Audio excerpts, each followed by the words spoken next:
ನಮಸ್ತೆ ಎಲ್ಲ ರೈತ ಬಾಂಧವರೇ ಹಾಗೂ ಆ, ಈ ಒಂದು ವಿಡಿಯೋವನ್ನು ನೋಡ್ತಕ್ಕಂತಹ ಎಲ್ಲ ವೀಕ್ಷಕರಿಗೆ ಮೊದಲನೇದಾಗಿ ನಮಸ್ಕಾರಗಳನ್ನು ತಿಳಿಸ್ತಾ ಇವತ್ತಿನ ದಿನ ನಾವು ನಬಾರ್ಡ್ ಅಂತಕ್ಕಂಥ ಸಂಸ್ಥೆ ಕುರಿತಾಗಿ ಮಾತನಾಡೋಣವಾ.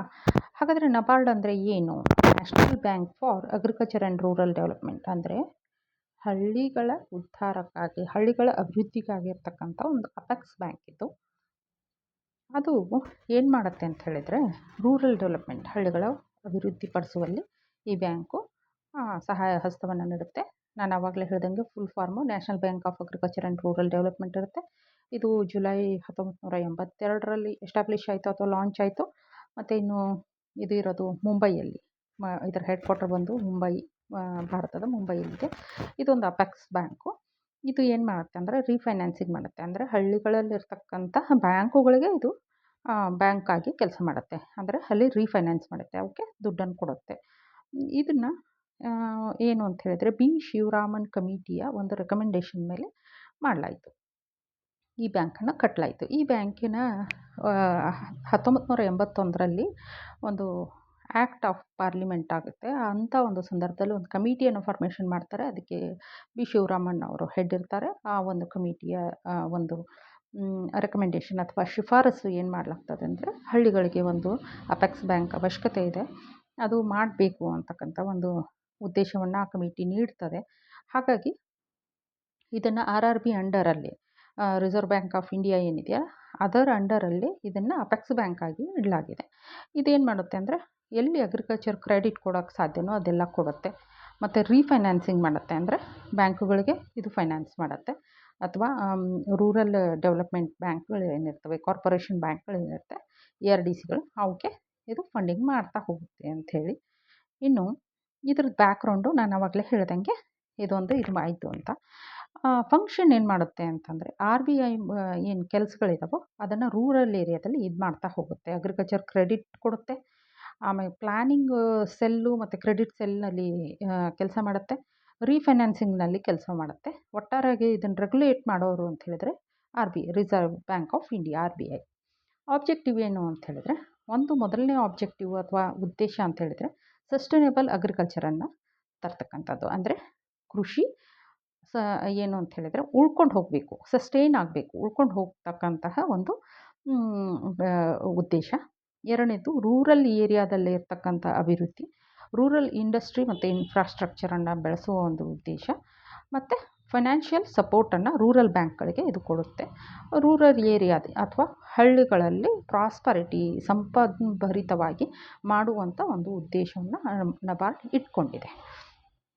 ನಾನು ಹೇಳಿದೆ ಏನೇನು ಮಾಡುತ್ತೆ ಅಂತ ಹೇಳಿದರೆ, ಒಂದು ಇನ್ಫ್ರಾಸ್ಟ್ರಕ್ಚರನ್ನು ಡೆವಲಪ್ ಮಾಡುತ್ತೆ, ಸಸ್ಟೈನಬಿಲಿಟಿಯನ್ನು ಡೆವಲಪ್ ಮಾಡುತ್ತೆ, ಅಗ್ರಿಕಲ್ಚರ್ ಸಿಸ್ಟಮ್ ಕೃಷಿ ವಲಯದಲ್ಲಿ ಸಸ್ಟೈನಬಿಲಿಟಿಯನ್ನು ಡೆವಲಪ್ ಮಾಡುತ್ತೆ, ಇನ್ಫ್ರಾಸ್ಟ್ರಕ್ಚರ್ನ ಕೊಡುತ್ತೆ. ಇನ್ಫ್ರಾಸ್ಟ್ರಕ್ಚರ್ ಅಂತ ಹೇಳಿದರೆ ಏನೂ ಇರ್ಬೋದು, ವೇರ್ ಹೌಸು, ಆಮೇಲೆ ಕೋಲ್ಡ್ ಹೌಸು, ಆ ಥರದ್ದು ಇನ್ಫ್ರಾಸ್ಟ್ರಕ್ಚರ್ಗೆ AIF ಅಂತಕ್ಕಂಥ ಒಂದು ಯೋಜನೆ ಮುಖಾಂತರ ಇದು ಕೊಡ್ತಾ ಹೋಗುತ್ತೆ. AIF ಏನು ಅಂಥೇಳಿ ಯಾರಾದರೂ ಡಿಟೇಲ್ ಆಗಬೇಕು ಅಂತ ಹೇಳಿದರೆ ಕಾಮೆಂಟ್ ಮಾಡಿದರೆ ನಾನು ಅದ್ರ ಬಗ್ಗೆ ಕೂಡ ಒಂದು ವಿಡಿಯೋನ ಮಾಡ್ತೇನೆ ಅಂಥೇಳಿ. ಒಂದು 30ರಿಂದ 35 ಲಕ್ಷದವರೆಗೂ ಅಮೌಂಟ್ ಬರ್ತದೆ, ವ್ಯಕ್ತಿಗತವಾಗಿಯೂ ಹಾಗೂ ಸಂಘ ಸಂಸ್ಥೆಗಳಿಗೂ ಕೂಡ ಇದು ಇನ್ಫ್ರಾಸ್ಟ್ರಕ್ಚರ್ ಮಾಡ್ಕೊಳ್ಳಿಕ್ಕೆ ಅಮೌಂಟ್ ಬರ್ತದೆ.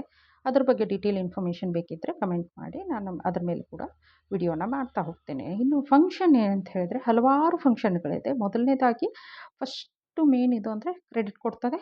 ಯಾವಕ್ಕೆಲ್ಲ ಕ್ರೆಡಿಟ್ ಕೊಡುತ್ತೆ? ರೂರಲ್ ಬ್ಯಾಂಕ್ಗಳಿಗೆ, ಅಂದರೆ ಇದು ರೀಫೈನಾನ್ಸ್ ಮಾಡುತ್ತೆ, ಬ್ಯಾಂಕುಗಳ ಬ್ಯಾಂಕ್ ಇದು.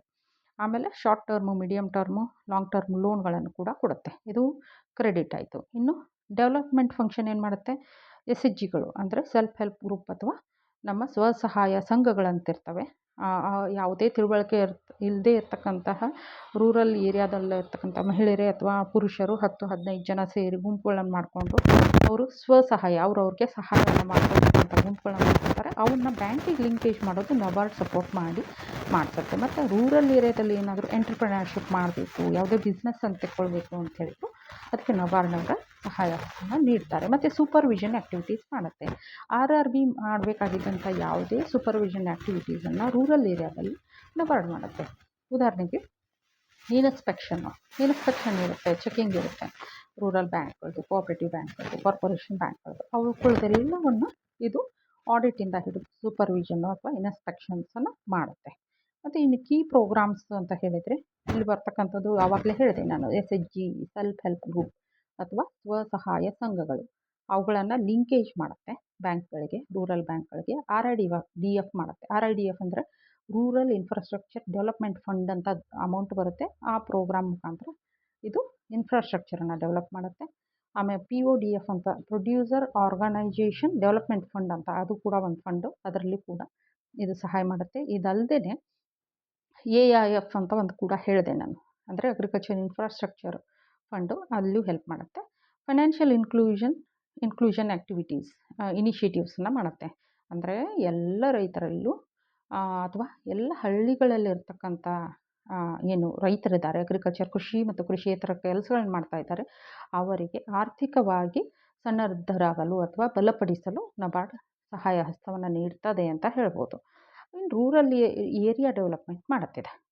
ಮೊದಲು ನಾನು ಏನು ಹೇಳಿದೆ, ಕ್ರೆಡಿಟ್ ಹೇಳಿದೆ, ಸೂಪರ್ವಿಷನ್ ಹೇಳಿದೆ, ಮತ್ತು ಅದಲ್ಲದೆ ಆ ಏರಿಯಾ ಡೆವಲಪ್ಮೆಂಟಿಗೆ ಹೆಲ್ಪ್ ಮಾಡುತ್ತೆ. ಏನು, ಕ್ರೆಡಿಟ್ ಫ್ಲೋ ಟು ಅಗ್ರಿಕಲ್ಚರ್, ಎಷ್ಟು ಸಾಧ್ಯನೋ ಅಷ್ಟು ಅಗ್ರಿಕಲ್ಚರ್ ಸೆಕ್ಟರ್ಗೆ ಕ್ರೆಡಿಟ್ ಕೊಡೋದು, ರೂರಲ್ ಎಂಪ್ಲಾಯ್ಮೆಂಟನ್ನು, ರೂರಲ್ನಲ್ಲಿ ಅಲ್ಲಿರ್ತಕ್ಕಂಥ ಜನರಿಗೆ, ಹಳ್ಳಿಗಳಲ್ಲಿರ್ತಕ್ಕಂಥ ಜನರಿಗೆ ಎಂಪ್ಲಾಯ್ಮೆಂಟ್ ಸಿಗೋ ಥರ ಮಾಡುತ್ತೆ, ಮೈಕ್ರೋ ಫೈನಾನ್ಸನ್ನು ಮಾಡುತ್ತೆ, ಮತ್ತು ಸಸ್ಟೈನಬಿಲಿಟಿಯನ್ನು ತಂದುಕೊಡುತ್ತೆ.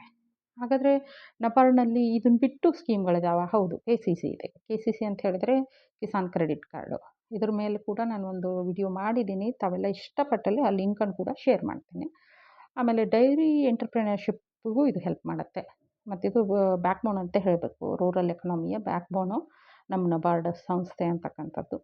ಮತ್ತು ಇದು ರೂರಲ್ ಏರಿಯಾದಲ್ಲಿರ್ತಕ್ಕಂಥ ಪಾವರ್ಟಿನ ರಿಡ್ಯೂಸ್ ಮಾಡುತ್ತೆ, ಬಡತನವನ್ನು ಕಡಿಮೆ ಮಾಡುತ್ತೆ. ಅಗ್ರಿಕಲ್ಚರ್ ಪ್ರೊಡಕ್ಟಿವಿಟಿ ಅಂದರೆ ಪರ್ ಹೆಕ್ಟರ್ ಅಂದರೆ ಕ್ಷೇತ್ರವಾರು ಉತ್ಪನ್ನ ಜಾಸ್ತಿ ಆಗುವಲ್ಲಿ ಇದರ ಸಹಾಯ ಹಸ್ತ ಇದೆ ಅಂತ ಹೇಳಬೇಕು. ಹಾಗಾದರೆ ಏನೇನು ಮಾಡಿದೆ ಇಲ್ಲಿವರೆಗೂ ಅಂತ ಹೇಳಿದ್ರೆ, ಕ್ರೆಡಿಟನ್ನು ಕೊಡ್ತಾ ಬರ್ತಾಯಿದೆ, ರೂರಲ್ ಇನ್ಫ್ರಾಸ್ಟ್ರಕ್ಚರನ್ನು ಕೊಡ್ತಾ ಬರ್ತಾಯಿದೆ, ರಿಫೈನಾನ್ಸಿಂಗನ್ನು ಮಾಡ್ತಾ ಬರ್ತಾಯಿದೆ, ಎಂಪವರ್ಮೆಂಟನ್ನು ಮಾಡ್ತಾ ಬರ್ತಾಯಿದೆ, ಆಮೇಲೆ ಮ್ಯಾಕ್ರೋ ಮೈಕ್ರೋ ಎರಡೂ ಫೈನಾನ್ಸನ್ನು ಮಾಡ್ತಾಯಿದೆ, ಮತ್ತು ಸ್ಟ್ರೆಂದನಿಂಗ್ ಕೋಆಪ್ರೇಟಿವ್ ಬ್ಯಾಂಕನ್ನು ಸ್ಟ್ರೆಂದನಿಂಗ್ ಮಾಡ್ತಾಯಿದೆ. ಅಂದರೆ ತನ್ನ ಮೂಲಕ ಕೋಆಪ್ರೇಟಿವ್ ಬ್ಯಾಂಕನ್ನು ಉದ್ಧಾರ ಮಾಡಿ ಅಲ್ಲಿಂದ ರೈತರಿಗೆ ಸಹಾಯ ಆಗೋ ರೀತಿಯಲ್ಲಿ. ಕೆಲವೊಂದು ಸಣ್ಣ ಪುಟ್ಟ ಚಾಲೆಂಜಸ್ ಇದೆ, ಅಂದರೆ ಸಾಲ ತೆಗೆದುಕೊಂಡು ಅಂಥವ್ರು NP ಆಗ್ಬೋದು, ನಾನ್ ಪರ್ಫಾರ್ಮಿಂಗ್ ಅಸೆಟ್ ಆಗ್ಬೋದು, ಕೆಲವೊಮ್ಮೆ ಇಂಡೆಪ್ಟೆಡ್ನೆಸ್ ಆಗ್ಬೋದು, ಮತ್ತು ಕೆಲವೊಮ್ಮೆ ಕ್ಲೈಮೇಟ್ನಿಂದಾಗಿ ಬೆಳೆನೇ ಬರುತ್ತೆ, ಪಾಪ ರೈತರು ಇವರಿಗೆ ಸಾಲ ಕೊಡದೇ ಇರೋ ರೀತಿ ಆಗ್ಬೋದು. ಕೆಲವೊಬ್ಬರಿಗೆ ಫೈನಾನ್ಸಲ್ ಲಿಟ್ರಸಿ ಗ್ಯಾಪ್ ಇರುತ್ತೆ, ತಿಳುವಳಿಕೆನೇ ಇರೋದಿಲ್ಲ. ಅಂಥ ಸಮಯದಲ್ಲಿ ನಬಾರ್ಡ್ಗೆ ಸ್ವಲ್ಪ ಕಷ್ಟಕರವಾದಂಥ ಪರಿಸ್ಥಿತಿಗಳು ಬರ್ಬೋದು. ಒಟ್ಟಾರೆಯಾಗಿ ಹೇಳಬೇಕು ಅಂತ ಹೇಳಿದರೆ ರೈತನ ಮಿತ್ರ ಅಂತ ಹೇಳ್ಬೋದು, ಮಿತ್ರ ಬ್ಯಾಂಕು ಅಂತ ಹೇಳ್ಬೋದು ಅದನ್ನು ನಬಾರ್ಡು. ಅಪೆಕ್ಸ್ ಬ್ಯಾಂಕು ಅಂದರೆ ನೇರವಾಗಿ ನಬಾರ್ಡು RRB ಅಂಡರ್ ವರ್ಕ್ ಮಾಡಿ ನೇರವಾಗಿ ರೂರಲ್ ಏರಿಯಾನ ಅಪ್ರೋಚ್ ಮಾಡ್ತಕ್ಕಂಥ ಒಂದು ಒಳ್ಳೆಯ, ನಮ್ಮ ಭಾರತ ಕಂಡ ಒಳ್ಳೆಯ ಒಂದು ಅಪ್ರೋಚ್ ಅಥವಾ ಬ್ಯಾಂಕು ಅಂತ ಹೇಳ್ಬೋದು.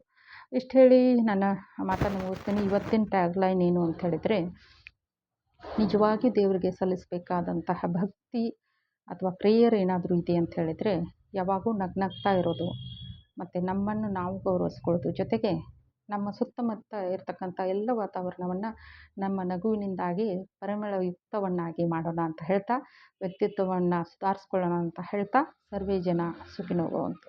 ಧನ್ಯವಾದಗಳು.